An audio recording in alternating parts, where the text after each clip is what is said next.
जय श्री कृष्णा दोस्तों। आज की हमारी धार्मिक कहानी है पानी की प्यास। राधिका एक छोटी सी बच्ची थी जो एक गांव में रहती थी। राधिका की माँ नहीं थी। उसके पिता गांव के जमींदार के खेतों पर मजदूरी करते थे।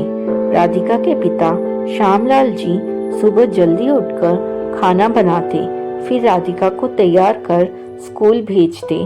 राधिका गांव के स्कूल में तीसरी कक्षा में पढ़ती थी।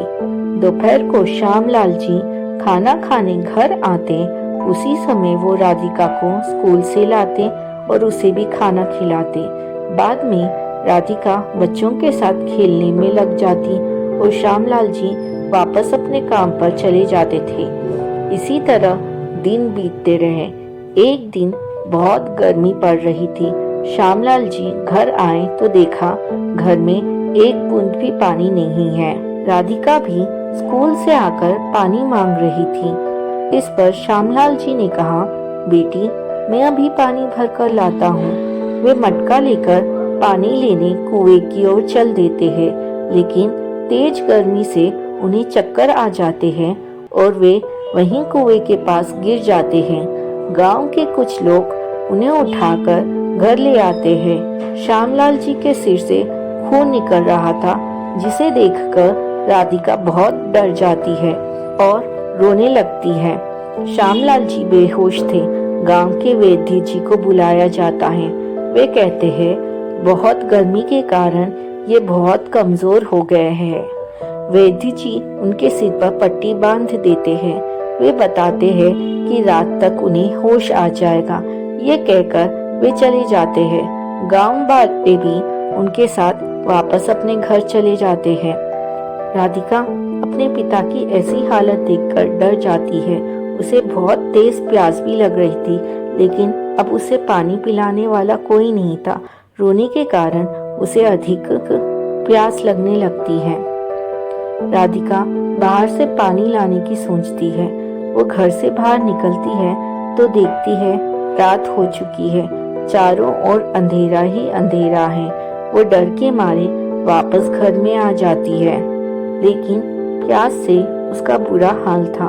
श्यामलाल जी के घर के पास कोई दूसरा घर भी नहीं था जिनसे वह मदद मांगकर पानी ले सके। राधिका को लगा कि वह प्यास से मर जाएगी। इधर उसके पिता भी बेहोश पड़े थे।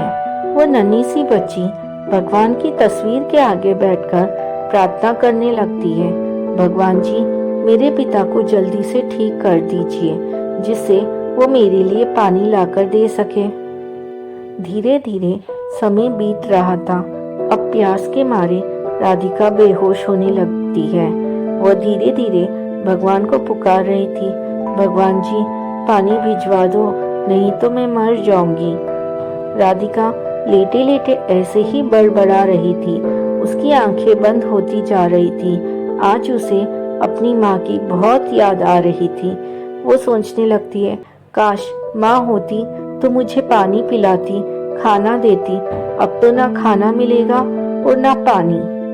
उसी रास्ते से साधुओं की एक टोली भजन गाती हुई निकल रही थी। एक साधु श्यामलाल जी के घर के दरवाजे पर आए और भिक्षा मांगने लगे। जब किसी ने दरवाजा नहीं खोला तो साधु वापस जाने लगे। तभी उनके कानों में राधिका की आवाज आई, भगवान जी पानी भिजवा दो प्लीज। साधु ने दरवाजे को धकेला तो वो खुल गया। उन्होंने देखा कि एक बच्ची जमीन पर पड़ी हुई है। उन्होंने अन्य साधुओं को आवाज दी और अंदर आकर राधिका को पानी पिलाया। राधिका को कुछ होश आया। फिर उनमें से एक साधु ने राधिका को खाने के लिए दिया, जिसे खाकर राधिका ने पानी पिया। साधु ने पूछा, बेटी तुम कौन हो और तुम बेहोश कैसे हो गई? तब राधिका ने उन्हें सारी बात बता दी। फिर राधिका ने पूछा, आप भगवान हैं या भगवान जी ने आपको भेजा है? मैंने तो उनसे ही कहा था। यह सुनकर साधु हंसने लगे और उन्होंने कहा, हाँ बेटी यही समझ लो कि भगवान जी ने हमें भेजा है। जब तक तुम्हारे पिता ठीक नहीं हो जाते मैं तुम्हारी देखभाल के लिए यहीं रुकूंगा। बाकी साधु अब आगे चले जाते हैं। अगले दिन सुबह जब श्यामलाल जी को होश आता है तो वे साधु बाबा को धन्यवाद करते हैं कि उन्होंने उनकी बच्ची की जान बचाई। साधु बाबा कहते हैं, तुम्हारी बच्ची की सच्ची भावना के कारण ही हम यहाँ आ पाए। यह सब भगवान की कृपा है। ये लो, ये रख लो। जब तक ये तुम्हारे घर में रहेगा तुम्हें कोई परेशानी नहीं आएगी। यह कहकर साधु बाबा ने एक रुद्राक्ष श्यामलाल जी को दे दिया। इसके बाद साधु बाबा वहां से चले गए।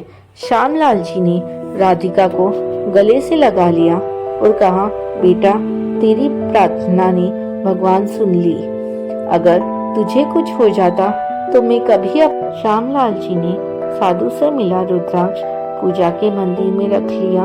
उसके बाद तो उनके दिन ही बदल गए। जमींदार ने श्यामलाल जी के काम से खुश होकर उन्हें थोड़ी सी जमीन दे दी, जिस पर वे खेती करने लगे। अच्छी फसल होने से वो दुगने दाम पर बिक गई। इसी तरह खेती करते करते उन्होंने ज्यादा जमीन खरीद ली। अब वे मजदूरों से काम करवाते और फसल को शहर में बेचते थे, जिससे अच्छा पैसा मिलता था। फिर श्यामलाल जी ने बड़ा सा घर बना लिया, जिसमें कई नौकरानी रख ली जो राधिका की देखभाल करती थी। इसी तरह एक बच्ची की पानी की प्यास ने उन्हें जीवन का हर सुख दे दिया। जय श्री कृष्णा। राधे राधे।